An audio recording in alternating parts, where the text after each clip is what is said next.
यस हिमचुली गाउँपालिकामा प्रदेश लोकसेवा आयोगबाट 2 जना 5औं तहका कर्मचारी सिफारिस भइआएका छन्, जसमा सिफारिस नम्बर 1 मा अर्कै जिल्लाका पुरुष व्यक्ति र सिफारिस नम्बर 2 मा यसै पालिकाकी स्थानीयवासी महिला सिफारिस भएकी छिन्। सिफारिस 2 जना मध्ये 1 जनालाई पालिकाकै जिन्सी शाखा र अर्को 1 जनालाई 1 नम्बर वडा कार्यालयमा पदस्थापन गर्नुपर्नेछ। दुवैजना जिन्सी शाखामै बस्न इच्छुक रहेकाले नियुक्ति भएको आज 8 दिन बितिसक्दा पनि पदस्थापन हुन सकेको छैन। हेरौं अब यो विवाद कसरी सुल्झिएर पदस्थापन हुन्छ।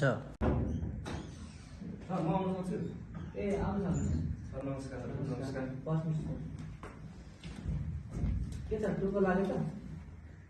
कोलानी हाम्रो वडामा छैन सर। के भयो समस्या?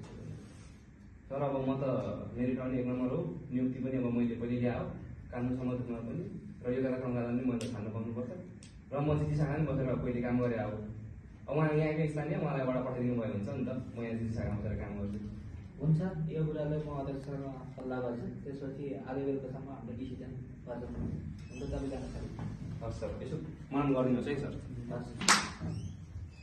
आउनुहोस्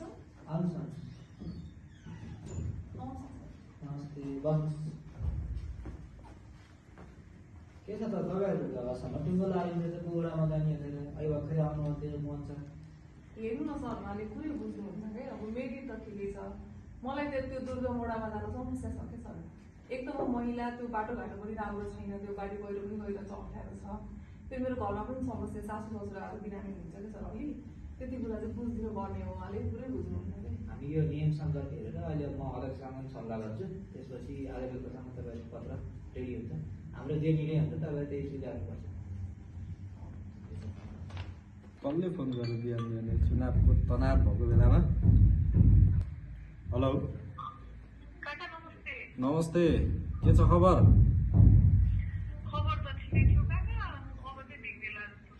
के भयो त्यस्तो?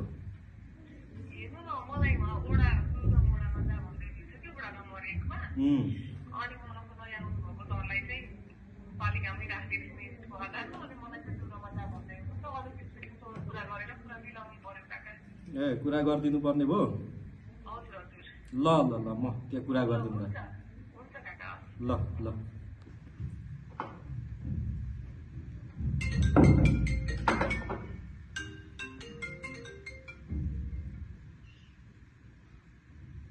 हेलो नेताजी, नमस्कार। नमस्ते। आज के कति कामले सम्झिनु भयो त हो? त्यहाँ मेरो बुहारीले खोइ के आयोग पास गरेर पदस्थापन पाएर छ। त्यहाँ कुन शाखामा भन्थे, त्यही शाखामा के गरेर हुन्छ, कसो गरेर हुन्छ, पालिकामै राखिदिनु पर्यो। ए भइहाल्छ नि नेताजी, म त्यति सामान्य कुरो त म हाम्रो हाकिम साहबसँग कुरा गरेर म मिलाइहाल्छु, चिन्ता नगर्नुहोस् न। म ढुक्क भएँ, बाँकी कुरा पछि गरौँला, मैले हतार भन्छु है त। ए ल हुन्छ नेताजी, हुन्छ ल हस्। ए भाइ, त्यहाँ हाकिम सरलाई बोलाउँदा? ए हुन्छ सर। सर नमस्कार। नमस्कार, भन्नु हाकिम सर। मलाई बोलाउनु आउँदैछ?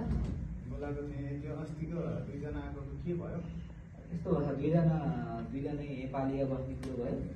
पालिकामा एउटा जिन्सी शाखा भन्दा खालि छैन, समस्या पो पऱ्यो त, कसरी गरिदियो? बडा गरेर नमान्ने भएको कुनै पनि? यसो गर्नुहोस् न हाकिम सर, कति महिला नानीले चाहिँ तिमीलाई के टाढा पठाउनु, हजुर, तिमीलाई यतै राख्नु होइन, त्यसपछि भाइलाई उता पठाइदिनु एउटा। लोकसेवा फेरि नियमअनुसार त एकैता गराउन त पहिलो प्राथमिक दिनुपर्छ सर। उसको भाइका फेरि पहिला ठाउँ तपाईँ जिन्सीमा काम गरेको रहेछ, कार्यालयमा भयो, 1 नम्बर सिफारिस क्रममा 1 नम्बर भयो, उसलाई त यहाँ राख्न सिक्नुहुन्छ सर। हामी सब काम मात्रै नहुनु, यसो व्यवहारिक पनि हेर्नुहोस्, पोलिटिकल प्रेसर पनि छ। अब कर्मचारी व्यवस्थापनमा सधैँ राजनीतिक हस्तक्षेप गरेर हुन्छ सर तपाईँले? त्यही त्यसो नभन्नु, मिलाउनु, पोलिटिकल प्रेसर छ, मेरो राजनीतिक करियरको कुरो छ। अब यसो गर्नु न, क्या भन्दाखेरि अब 1 नम्बर वडामा चाहिँ वडा प्राविधिकहरू महिला छन्, कार्यसेवक महिला छन्। अब उहाँलाई चाहिँ बस्न खान पनि हुने सब व्यवस्था छ। महिला कर्मचारी भएपछि त्यो सबै टिम पनि महिला भयो, उहाँलाई सहजीकरण पनि हुन्छ। तपाईँले यसो कन्भिन्स गर्नुभयो उहाँलाई? ठिक छ, ती 2 जनालाई बोलाउँ, कन्भिन्स भयो भने त्यही अनुसार गरौँ, तपाईँले भइन्छ। हुन्छ।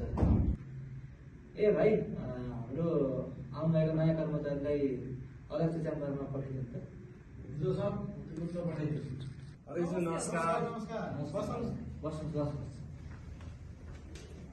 अब तपाईँहरू आफै मिल्न सक्नु भएन, त्यसैले हामीले अब नियम कानुन पनि बुझ्न मिलेन होइन, नियमअनुसार जानु पर्यो। लोकसेवाको योग्यता क्रमअनुसार नानीले नै अब वडा सचिवको रूपमा काम गर्नुपर्ने देखियो। वडा त जान्दिनँ अध्यक्षज्यू, मैले मेरो समस्या हाकिम साहबसँग पनि राखिसकेको छु। वडा जानु त मलाई गाह्रै छ होइन, त्यो भन्न मिलेन। अब हामीले निर्णय गरिसक्यौँ। त्यहाँ यस्तो छ, त्यहाँनिर महिला कर्मचारीहरू छन्, कार्यालय सहयोग पनि महिला छन्, खाने बस्ने व्यवस्था पनि राम्रो छ, तिमी टेन्सन नगर।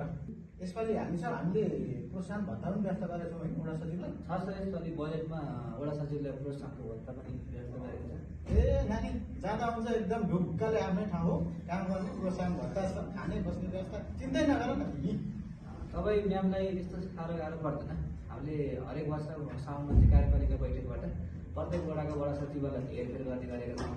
तपाईँ एक वर्ष बस्नुहोस्, त्यसपछि तपाईँको व्यावहारिक हिसाबले गरेर कहाँ सर्नु पर्यो, तपाईँले कहाँ जान मन लाग्छ, त्यही अनुसार हामीले चाहिँ तपाईँले पदस्थापना फेरि अहिलेसम्म कहाँ के छ। अब हजुरहरूले भनेपछि त निर्णय मान्नै पर्यो, तर मलाई शाखा अधिकृतको तयारी गर्नलाई बिदा चाहिँ मिलाइदिनु पर्नुहुन्छ। अनि तपाईँको व्यावहारिकता पक्ष हेरेर तपाईँको यो विषयमा सहजीकरण त हामी गरिहाल्छौँ नि। कुरो मिल्यो होइन, अब खुसी दुईजना ठिकै छ। ल मिलेको त। ल हाकिम साहब आजै उहाँहरूलाई पत्र बनाएर जिम्मेवारी थमाइदिनुहोस्। हस् हुन्छ सर, म गरिहाल्छु। तपाईँ दुईजना अहिले मेरो कार्यकक्षमा आउनु होला है त। ल एकदम उच्च मनोबलका साथ राम्रो काम गर्नुहोस् है। हस् धन्यवाद। सर हजुरले हाम्रो कार्यक्रममा स्वागत छ। राजनीतिक हस्तक्षेप मुक्त कर्मचारी व्यवस्थापन, कर्मचारी तन्त्रमा निष्पक्षता, पारदर्शिता र सुशासन।